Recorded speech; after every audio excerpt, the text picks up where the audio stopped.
నీకు అవసరం లేదు. ఎవరు టచ్ చేశారా లేదా అన్నో టచ్ చేశారు.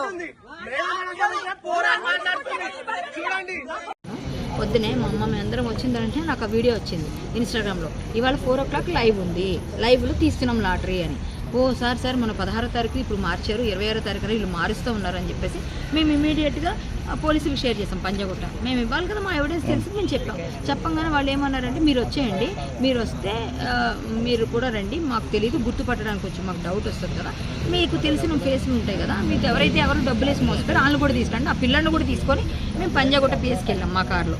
వెళ్ళంగానే 2 పోలీసులు మాకు ఇచ్చి లైవ్లో వాడు దొరికితే పట్టుకొని మాకు అప్పచెప్తే మేము తర్వాత చూసుకుంటామని చెప్పాం. సరే మేమేం చేసాం, మేము పిటిషనర్ కాబట్టి ఆ పక్కన బాధితుడు ఉన్నాడు కాబట్టి మేము వెళ్ళాం. వెళ్ళేసరికి ఇక్కడ రాగానే మొత్తానికి 2 గంటలు కష్టపడితే ఈ విల్లాస్ ఇది మన వండర్లా వెనకాల ఏదో ఎస్ఆర్ ఏదో విల్లాస్ అంటవి, ఆ వెనకాల వాళ్ళు ఇప్పుడు కన్స్ట్రక్షన్ అవుతాయి విల్లా, అందులో వాళ్ళు ఒక మాఫియా నడుపుతున్నారు, బెట్టింగ్ మాఫియా లాంటిది, ఇన్లీగల్ లాటరీ దందా. అయితే వాళ్ళు ఇస్తామని చెప్పేసి మొత్తం అందరికీ చెప్పంగానే వాళ్ళందరూ వచ్చేసారు. ఒక 20-30 మంది వాళ్ళ తాలూకు ఫాలోవర్స్ ఫ్రెండ్స్ ఉన్నారు. ఓకే ఏమన్నా ఉండండి, ఏమన్నా చేసుకోండి. తిరుపతి దేవస్థానంలో నువ్వు లాటరీ తీసి క్యూఆర్ కోడ్ పెట్టావు, అది నా పెద్ద ప్రాబ్లం. అలాగే బల్కంపేట ఎల్లమ్మ గుడిలో నువ్వు క్యూఆర్ కోడ్ పెట్టారు. మీరు ఇవన్నీ చేయడం వల్ల హిందూ పిల్లలందరూ మోసపోతున్నారు. చిన్న పిల్లాడు 20 రూపాయలకి ఒక ఫోన్ ఇస్తానని చెప్పి వాడిని 15 ఏళ్ళే వాడు పెట్టిండు, మిమ్మల్ని చూసి ఆడు చెడిపోతున్నాడు. భారత భావి తరానికి కావాల్సిన పౌరులందరినీ చెడగొడుతున్నారు. అంతేకాకుండా చిన్న ఎవరైతే వ్యాపారస్తులు ఉంటారో, ఆటో వాళ్ళు, మళ్ళీ పళ్ళ దుకాణాల వాళ్ళు వీళ్ళు అందరి దగ్గర డబ్బులు మీరు 399 విపరీతంగా వేస్తున్నారు. అవన్నీ తీసుకొని 10 లక్షలు పెట్టి మీరు ఒక కారు కొంటారు సెకండ్ హ్యాండ్లో, ఇక్కడ 50-60 లక్షలు సంపాదిస్తున్నారు. వీళ్ళంతా మోసపోతున్నారు. మోసపోయారు. మీరు వాళ్ళు కష్టపడండి, ఏదో తినండి, ఎవరు తినొద్దనట లేదు, కానీ దేవుళ్ళని పెట్టి అడ్డు పెట్టి ఒట్టు పెట్టి వెంకన్న స్వామి మీద నువ్వు క్యూఆర్ కోడ్ పెట్టడం ఏంటి? ఇది నా ప్రాబ్లం. నేను వాళ్ళకందరికీ వెనక్కి డబ్బులు ఇవ్వాలి, వీళ్ళ అకౌంట్లు ఫ్రీజ్ చేయాలి, ఇంకొకసారి ఇలాంటి వాళ్ళు చేయకూడదని నేను ఇచ్చాను. ఇక్కడ రాగానే వాళ్ళ ఫాలోవర్స్ అందరు కిందకు వచ్చి మా పిల్లాడు కెమెరా పట్టుకున్నాడు, ఏదో డమ్మీ కెమెరా, అదేం కెమెరా కాదు. ఆల్రెడీ ఎవరైనా BNSS యాక్ట్ ప్రకారంగా ఎవిడెన్స్ షూట్ చేసే రైట్ ఎవరికైనా ఉంది, అది రైట్ ఉంది. నువ్వెవడివి, నీకు ఎంత వయసు ఉంది? నా కొడుకు నాతో వచ్చిండు, నన్ను తిడుతుంటే మా కొడుకు చూస్తూ ఊరుకోలేడు కదా, చిన్నపిల్లాడు చూస్తూ ఊరుకోలేడు. మీ నాన్న ఎక్కడ అంటే నాకు భర్త లేకపోతే నన్ను పర్సనల్ అబ్యూస్ చేస్తూ నన్ను చాలా ఇదిగా పెట్టి మీ నాన్నేడి అంటే వీళ్ళందరూ నా వీడియోలు చూస్తున్నారు అనమాట. నా భర్త ఏం చేస్తున్నాడు అని అడుగుతారు. ఆ పిల్లడు కోపం రాదండి చిన్నపిల్లడికి? ఇట్లాంటి మాట్లాడి మమ్మల్ని పర్సనల్ అబ్యూస్ చేసి నువ్వెవడరా అసలు, నీ వయసు ఎంతరా, నువ్వెవరు, ఏ ప్రెస్రా అని మాట్లాడుతూ ఉంటే వాడేదో మామూలుగా అన్నాడు, తప్పించుకుంటామని అంటారు కదా. ఆ పిల్లడికి ఏం తెలియదు అసలు వీడియో కూడా తీయలేదు. మేము ఓన్లీ ఐఫోన్లో తీస్తున్నామండి.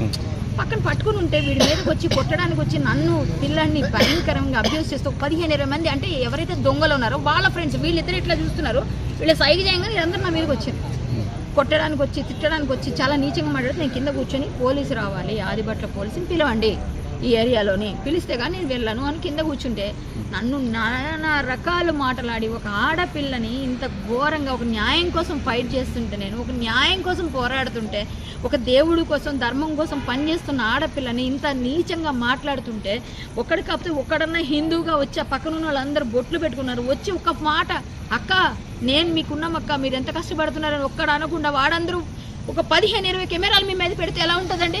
15-20 కెమెరాలు ఎలా పెట్టి నన్ను తిడుతున్నారు, నువ్వు సినిమాలో యాక్టింగ్. నేను చేసిన మంచి పని వాళ్ళందరూ దొంగలు కాబట్టి వాళ్ళకి మంచి కనబడదు, కానీ వాడికి అంతమంది సపోర్ట్ వచ్చి అలా చేసి నన్ను చాలా నీచంగా మాట్లాడి నేను ఎందుకండి నేను ఊరుకోవాలి, నా రైట్ నేను తీసుకుంటా. నేను కేసు పెట్టాను వాళ్ళందరిపైన, ఆ కేసు తీసుకున్నారు. నేను మా లాయర్ గారు రాసిచ్చి మేము డ్రాఫ్ట్ చేసి తెచ్చి మేము కేసు ఇచ్చాము. కేసు అయితే అయింది.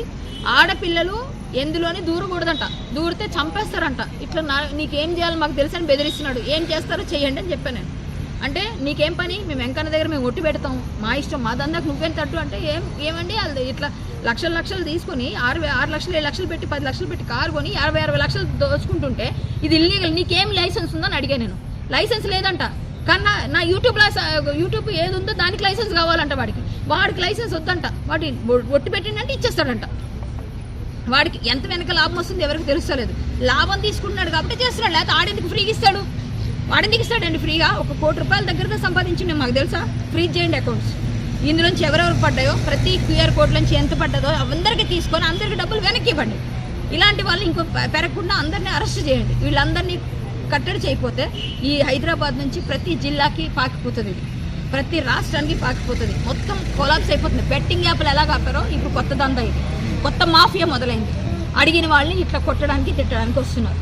సో నేనైతే నాకు న్యాయం కావాలి, ఇవన్నీ లాక్ చేయాలి, వీళ్ళందరి మీద శిక్ష పడాలి. వీళ్ళందరూ ఇంత ఘోరంగా ఆడపిల్లలు అంటుంటే ఇలాంటి హిందువుల కోసం నేను పోరాడాలి, ఇలాంటి హిందువుల కోసం నేను మాట్లాడాలి. నా దేవుడు నా వెంకన్న స్వామి అంటే నాకు ప్రాణం.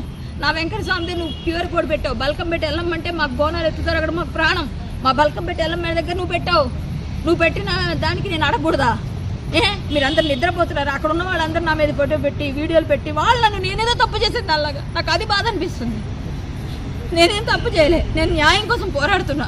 ఆదిబట్లో వాళ్ళందరి మీద కంప్లైంట్ ఇచ్చానండి. ఆ బిల్లాలు ఎవరైతే యాగి చేశారో వాళ్ళందరి మీద చాలా ఘోరంగా, నేను చెప్పుకోలేని మాటలు కూడా నేను పడ్డాను. చాలా ఘోరంగా మీదకి అటాక్ కూడా వచ్చారు. నేను కింద కూర్చున్నాను, కింద కూర్చొని నాకు జస్టిస్ కావాలి అని అడిగితే దాన్ని కూడా వీడియోలు తీసి చాలా నీచంగా మాట్లాడారు. ఇవన్నీ నాకు కొంచెం పెయిన్ఫుల్గా ఉన్నాయి. నేనైతే న్యాయం వచ్చే వరకు పోరాడతా. వీళ్ళని అప్పచెప్పినందుకు వాళ్ళ తాలూకు మనుషులు చేసిన పని ఇది. అంటే ఇది ఒక మాఫియా, ఒక 20-30 మంది కలిసి చేస్తున్నారు ఇదంతా. ఇది క్లియర్ అర్థమవుతుంది ఇక్కడ. సజ్జనార్ గారు మీరు మొన్న ట్వీట్ చేశారు, చాలా ఆనందపడ్డాం. సజ్జనార్ గారు దయచేసి వీళ్ళపైన ఉక్కుపాదం మోపాలి, ఇలాంటి వాళ్ళందరినీ కాపాడండి. చాలా మంది మోసపోతున్నారు, లక్షల్లో పోతున్నాయి డబ్బులు, కోట్లలో పోతున్నాయి. మీరు వీళ్ళందరినీ అరెస్ట్ చేసి ఖచ్చితంగా గట్టిగా, ఆడపిల్లలు అడిగితే ఆడపిల్లల మీద కూడా రివర్స్ అవుతున్నారు, చాలా తప్పు చేస్తున్నారు. మీరు కాపాడాలి పిల్లలందరినీ. జై శ్రీరామ్.